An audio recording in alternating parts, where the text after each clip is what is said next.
அப்படியே விட்டுட்டோன்னா அது கொஞ்சம் நல்லா வளரும். அண்ட் நம்ம முருங்கையை கூட வந்து நம்ம வந்து கேன் ஷிஃப்ட் பண்ணலான்னு தான் இருக்கேன்.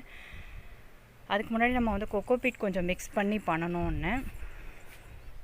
ஸோ ஆல்ரெடி இந்த குட்டி குட்டி தொட்டியில் பண்ணிட்டதுனால நம்ம திரும்பவும் ரீபாட் பண்ணால் என்ன ஆகும்னு தெரியல, பார்க்கலாம்.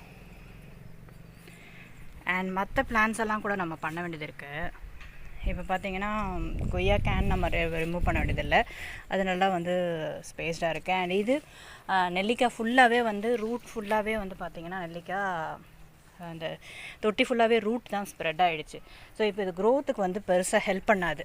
நம்ம இதை ஷிஃப்ட் பண்ணாமல் அப்படியே வளர்த்தோன்னா நமக்கு வந்து பெருசாக க்ரோத் இருக்காது. அதுவும் இல்லாமல் கேனும் கொஞ்சம் டேமேஜ் ஆகிடுச்சு.